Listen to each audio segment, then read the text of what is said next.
하신 하나님 아버지, 오늘도 우리를 하나님의 거룩한 전으로 인도하심을 감사를 드립니다. 오늘 하루도 믿음으로 또 시작하게 하시고 또 기대와 소망으로 나아갈 수 있도록 인도하여 주시옵소서. 우리의 눈으로 보여지는 또 세계로 말미암아 또 우리 마음 가운데 낙심이 찾아오지 않게 하시고, 항상 하나님 우리가 믿음의 눈을 열어 동서남북을 바라볼 수 있도록 인도하여 주시옵소서.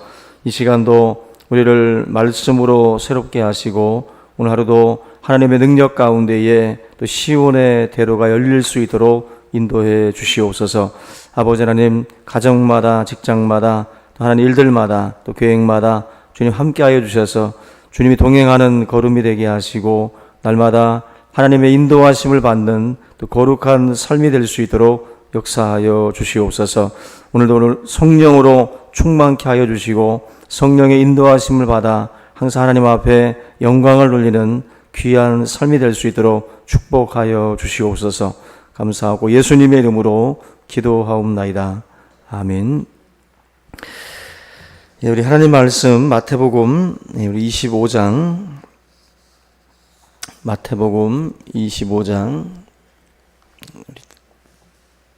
35절입니다.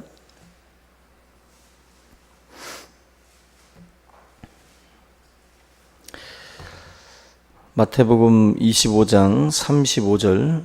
내가 줄일 때에 너희가 먹을 것을 주었고 목마를 때에 마시게 하였고 나그네 되어 병들었을 때에 돌보았고 옥에 갇혔을 때에 와서 보았느니라.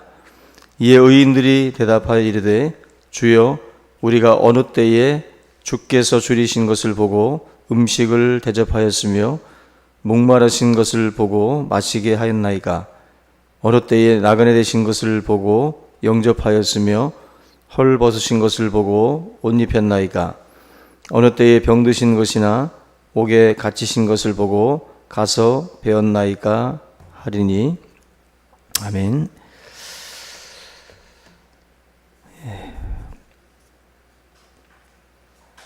우리가 이 훈련이라고 하는 것은 반복이라는 어떤 그 행동을 통해서 우리가 하게 되는데, 머리로 아는 것은 아는 게 아니고 몸으로 직접 체험하는 것, 몸으로 아는 게 진짜로 아는 것이다, 이런 말들을 합니다.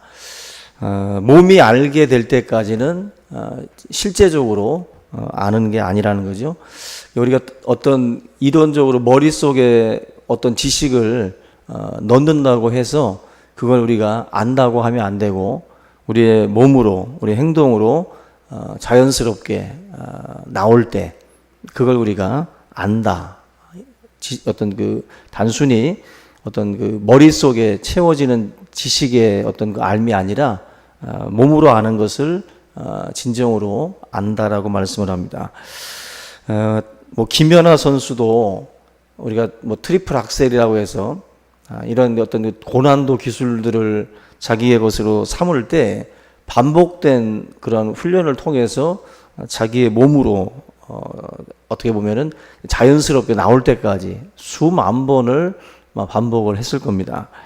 그래서 이 몸으로 익힌 것들은 어렸을 때 만약에 10살 때 수영을 배우거나 아니면 스케이트를 배웠으면 30년 동안 안 타다가 아마 40세 돼서 물속에 들어가 본다든지 아니면은 스케이트를 한번 타보면 몸으로 익힌 건 세월이 지나도 그냥 자연스럽게 나오게 돼 있어요. 굉장히 신기한 겁니다.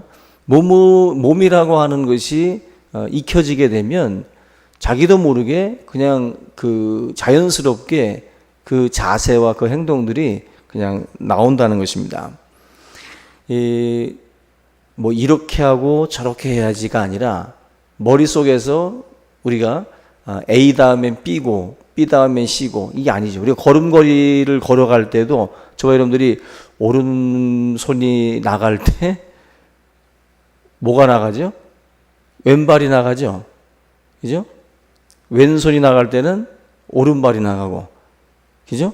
근데 이걸 여러분들이 만약에 머릿속에 생각을 가지고 오른손이 나갈 때 왼발 나가야지. 그 다음에 이걸 여러분들이 생각하면서 걸으시면 엉킵니다. 그죠? 우리가 생각을 하면 엉키게 돼 있어요. 근데 우리가 걸을 때 그냥 자연스럽게 오른손 나가고 왼발 나가고 이게 그냥 자연스럽게 이루어져요. 한마디로 이걸 내가 생각하면서 걷는 게 아니라 그냥 자연스럽게 내 몸이 그렇게 걷게 돼 있어요. 한마디로 몸으로 우리가 익힌 것들은 나도 모르게 그냥 그렇게 걷고 있는 거죠. 제가 지금 드리는 말씀은 뭐냐면 노래를 잘 하시는 분들도 가만히 보시면 노래할 때 보면 자기가 사라지잖아요.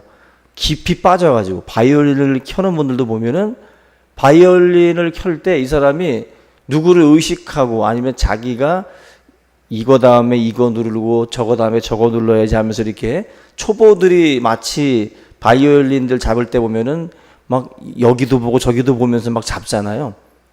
한마디로 정말로 잘하시는 분들을 보면은 자기 자신은 없어요. 자기 자신은 없고 완전히 그냥 바이올린과 자기가 하나가 된다든지 아니면 노래와 자기가 하나가 돼서 자기는 사라지고 없습니다. 없어요. 그래서 우리가 잘하는 분들을 이야기할 때는 어떤 자기 자신이 어떤 의식되어지거나 보여지는 것이 아니라 완전히 온전히 그냥 그 속에 몰입되어 있는 그러한 그 모습들을 우리가 볼 수가 있습니다. 그 페니 크로스비가 지었던 찬양 예수를 나의 구주 삼고 288장 찬양인데 이 예수를 나의 구주 삼고 이 찬양 3절에 보면은 세상과 나는 간 곳 없고 구속한 주만 보이도다. 세상과 나는 없어요. 그리고 오직 구속한 주만 보인다. 이것도 보면은 완전히 이제 주님만을 이제 바라보는 주님만을 생각하고 주님만을 바라보고 우리가 어떤 주의 사역들을 감당할 때에 그 모습이죠. 세상도 나도 다 사라지고 오직 주님만 나타나고 주님만 드러나는 것. 그게 이 찬양 가사의 아주 굉장히 중요한 의미라고 생각이 됩니다. 우리가 반복된 훈련이라고 하는 것이 나를 잊게 만드는 것처럼 우리의 어떤 그 신앙생활이라고 하는 것들 중에서도 신앙이라는 것도 너의 몸을 하나님 앞에 산 제물로 산 제사로 드리라고 말씀을 했는데 우리의 몸이 온전하게 주님 앞에 바쳐져서 나는 죽고 오직 주 예수 그리스도만 드러나는 것. 이게 사실은 우리들의 신앙의 궁극적인 목적입니다. 오늘 제가 읽은 이 마태복음 25장 이 말씀도 우리가 지난번에 며칠 전에도 한번 살펴봤던 본문인데 지금 이 내용도 여러분들이 가만히 보시면 중요한 게 나와요. 심판날의 모습을 보면은 굉장히 재미난 게 지옥 가는 사람들을 보면 예수님을 거절하고 핍박하고 조롱 안 했다라고 우겨요. 자기들은 안 했다고 우깁니다. 그리고 반면에 천국 가는 사람들의 특징은 자신을 잊어버린 사람들이에요. 자기 자신을 잊어버렸어요. 내가 언제 그런 일을 했습니까? 예수님은 내가 줄일 때 먹을 것 줬고 목마를 때 마시게 했고 나그네 되었을 때 영접해 줬다. 헐벗었을 때 옷 입혀줬고 병 들었을 때 돌봐줬다. 또 옥에 갇혔을 때 와서 봤다. 예수님이 이렇게 칭찬을 하는데 정작 칭찬 듣던 그 의인들은 37절에 어느 때 우리가 했습니까? 그렇게 말을 하죠. 이 사람들은 뭘 하고도 안 했다고 그래요. 뭘 하고도. 몰입을 통해서 결국 자기를 잊어버린 거예요. 자기 자신을 잊어버렸어요. 한마디로 그걸 자기가 어떤 것을 하고도 그걸 그렇게 막 그 공치사하거나 그걸 자꾸 드러내는 삶이 아니라 그냥 잊어버리는 거죠. 자연스럽게 지극히 작은 일이었으니까 이 사람들은 그냥 그걸 딱 마음에 두지 않는 거죠. 큰 것을 한 사람들은 그게 대단한 것인 양 기억을 하려고 그러고 그걸 기념하려고 그러고 사람들 앞에 자랑하려고 하지만 작은 것은 우리들도 그냥 잊어버리잖아요. 기억도 못하고. 뭔가 지금 중요한 포인트를 지금 예수님이 우리에게 말씀을 하고 있는 거예요. 최고의 섬김이라는 것은 결국 내가 사라지는 겁니다. 내가 사라지는 거예요. 최고의 명성도 내가 사라지는 것이고 세상과 나는 간고도 없고 오직 구속한 주만 보인다. 결국 이 중요한 이러한 어떤 그 마음가짐이 있을 때 그것이 정말 의인이고 그것이 하나님의 천국 백성의 모습이다라는 거죠. 오늘 저와 여러분들이 어떠한 일들을 행할 때 그냥 자연스럽게 몸으로 그냥 반응이 나왔으면 좋겠습니다. 바로 힘들 때 그냥 자연스럽게 기도가 되고 마음이 아플 때도 자연스럽게 찬송이 터져 나오는 그냥 자연스러운 반응, 몸으로 그냥 그렇게 반응이 나와서 정말 내 자신이 뭘 의식하고 하는 게 아니라 그냥 그렇게 반응하는 신앙인들, 그리고 저기 작은 자 한 사람을 우리가 그냥 자연스럽게 마음이 또 감동이 되고 동화가 돼서 그냥 그렇게 움직여지는 그러한 그 삶들. 그래서 자기 자신은 그냥 사라져버리고 오직 구속한 주님만 드러내는 그런 그 삶, 이러한 삶을 통해서 하나님께 저와 여러분들이 그렇게 인정받고 칭찬받는 그런 신실한 주님의 종들이 다 될 수 있기를 주의 이름으로 축원합니다. 우리 이 시간 주기도문 하시고 기도의 시간 갖겠습니다. 하늘에 계신 우리 아버지여,